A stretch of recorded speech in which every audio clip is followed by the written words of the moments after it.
keep myself a promise. I won't quit, keep going till I got it. I won't give up till I'm on top. Yo, no, I ain't the type to give up. If I do something, man, I do it till I get what I want.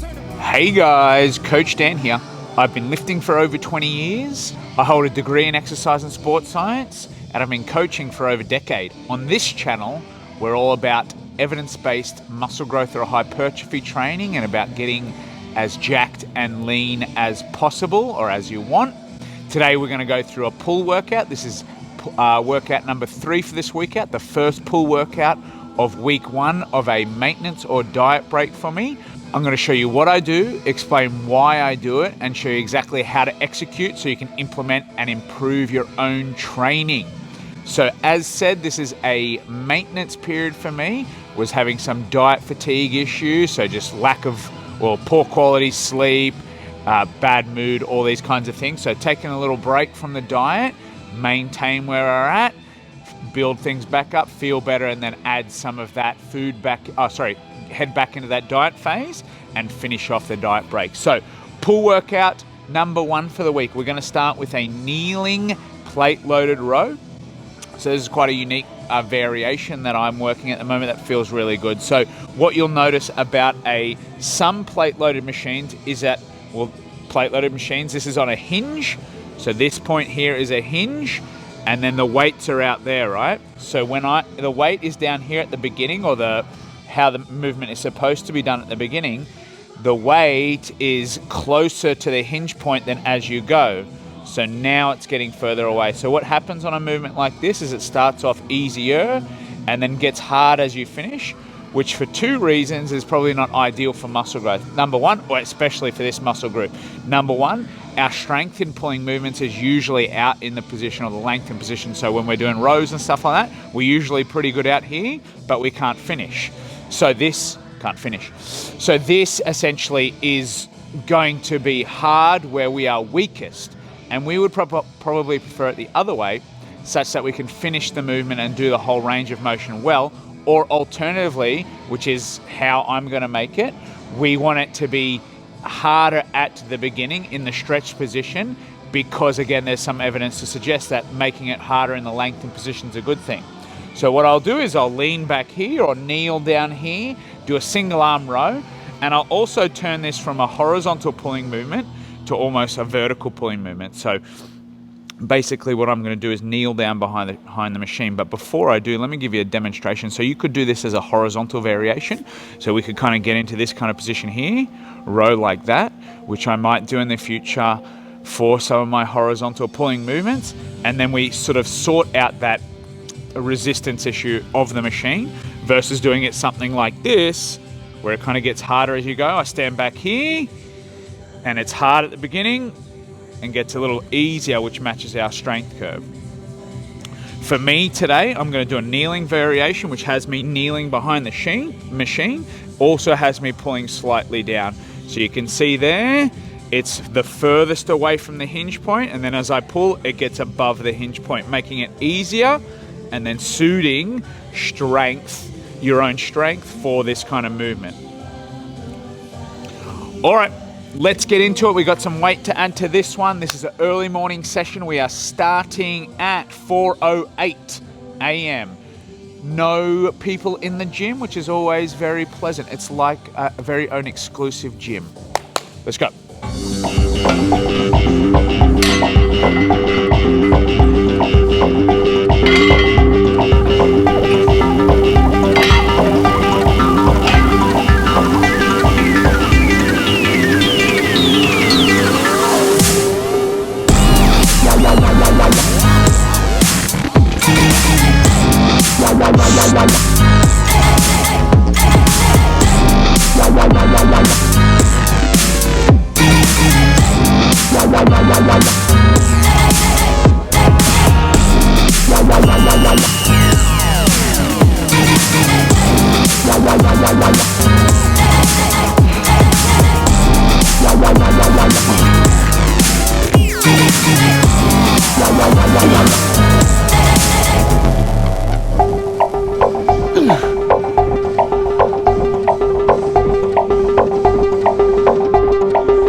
All right, so our kneeling plate loaded row done. So you can see that that one kind of comes on this downward angle like that.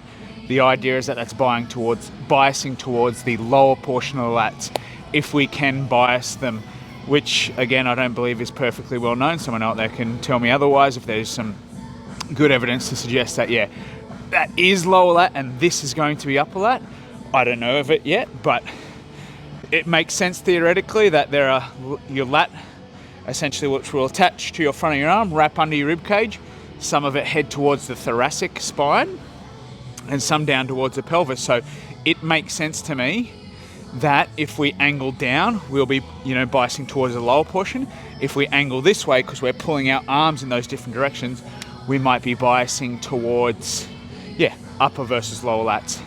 That's number one. Number two is, when we do these lat movements, we're not just yanking on the weight. We're thinking about pulling this part from insertion to origin or origin to insertion. So as I'm pulling down, I'm taking this part of my arm. It's not a bicep curl like this, but I essentially want to drive that down to where it belongs or where it's trying to end and finish by squeezing that kind of lower lat.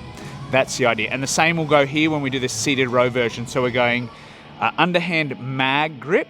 So it's just the grip here where we kind of wrap the fingers around and thumb around. And again, we don't want to go like this, like a bicep curl.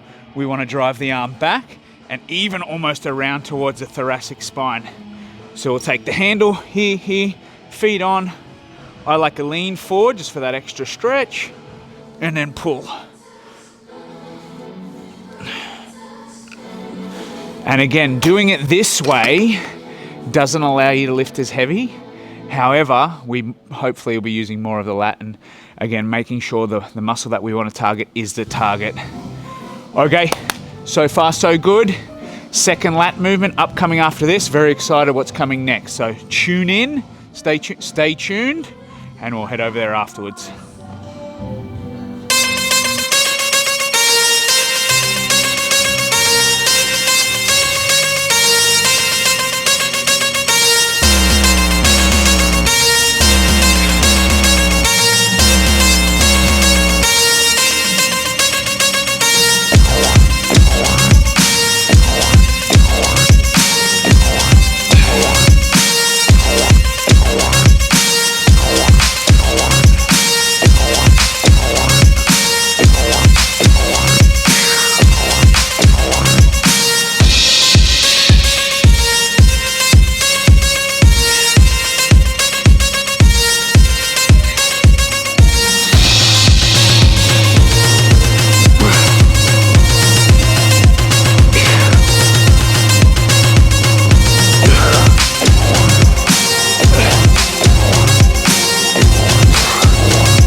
All right, seated row done. Now for a little story time with Coach Dan. So, this is a chest-supported T-bar row. Now, about 8 to 10 weeks ago, I'm thinking, I was on vacation, or holiday as we say here in Australia, and I saw on Instagram that this gym got a chest-supported row. This is that chest-supported row, but she's only got here within the last week or so. So, what I'm trying to say is when I got back from vacation, I was like, oh, I've got to use a chest supported row. I really love a chest supported T-bar row. I find it very effective for upper back. This gym doesn't have one, so I've been a bit lost without it, basically. I am exaggerating, of course, but don't let the truth get in the way of a good story, they say. So, chest supported T-bar row, but before we get there, what I'm going to do is, this is going to be new to me, is I'm going to start with some Kelso Shrug. So Kelso Shrug is a horizontal shrugging movement. If this is a standard kind of shrug for your traps, it's going to be a horizontal shrug. Now, if you've been watching these videos for the last couple of weeks, I've been crying about how I don't get great mind to muscle connection for my upper back. And I've been adding in some Kelso Shrugs at the end of upper back exercises. Now I'm going to add it at the start. So I'm going to do some almost pre-fatigue Kelso Shrugs, 10 to 20, 2 sets, before I go into the standard T-bar row. So that's going to look something like this. I've got my straps as always. So T-bar row, I got in the habit of putting my feet on the ground because At one stage, the T-bar row I was using when I put my feet on here absolutely buckled my chest. Hard to breathe with it, but this one could be a bit better, could be fine, and might be nice and comfy. Out, over she comes. Horizontal shrug. Let the shoulders come forward. Horizontal shrug. So I'm going to do that for 10 to 20. Big squeeze in the shortened position. And 2 sets to kind of pre-fatigue the traps, such that when I get to the T-bar row and my next upper back exercises, the traps are fatigued and hopefully they'll be a limiting factor. Straight after, essentially, might have to adjust the weight. I'm going to go, the standard T-bar row with the overhand now. So this is going to come out, over, shoulders forward, pull and squeeze.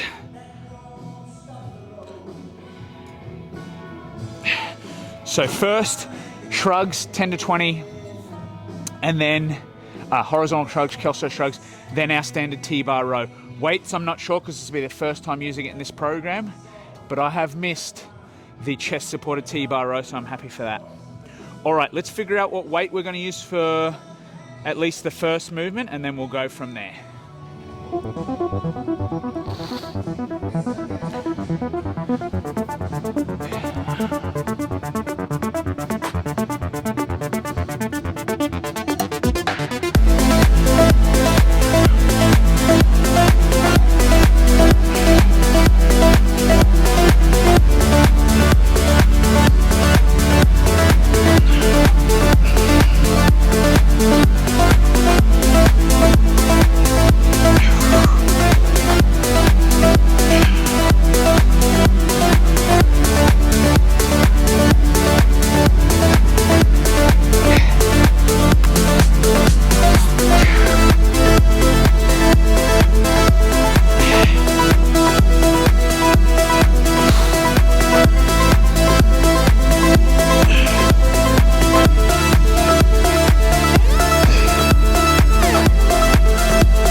All right, movement number 2 or 3 if you count those Kelso shrugs and the T-bar as 2 separate movements, both on the same apparatus.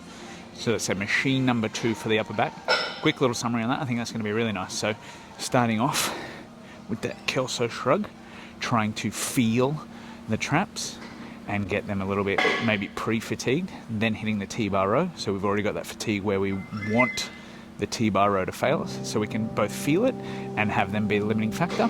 Now we go to another chest support row. This is pin loaded, and we're going to take neutral grip just to mix it up a little bit. So, you know, you potentially don't need to do multiple different exercises, but also potentially they work slightly different areas of the back. Different grips, different hand positions, takes your arm in different positions, different angles, all these kinds of things. So I'm inclined to do it. To do, you know, if I wanted to get the required volume, I would have done 6 sets of T-bar row. Doesn't sound super appealing, but, you know, after 3 or 4 sets.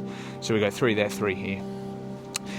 The other thing is, with all the upper back movements at the moment, taking them to a moderate rep range, so no less than 8 reps, so I can feel that squeeze and get that sensation that I'm really trying to gain, such that when potentially I add heavier work back in, I can feel them really, really take the load and not just sort of it get heavy, basically. Okay, so chest supported row, another variation. So we'll reach over, neutral grip, straps in as always. sit down with them, control, same focus, right? So we're taking the shoulders, squeezing them together at the back or shoulder blades, letting the chest support help me round over the chest support, pull and squeeze, roll, pull and squeeze. I'll probably finish this off with some Kelso Shrugs as well. They seem to feel a bit better with a neutral grip, so palms face towards one another. All right, let's build it up and get cracking.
Okay, we're going isolation bicep and rear delt to finish. Now, biceps and rear delts have both worked in all of our pulling movements, maybe minus those Kelso shrugs. So bicep job to flex the elbow, rear delt's job to it essentially touches to the side of your arm and then into your scapula, so it's pulling it towards your scapula.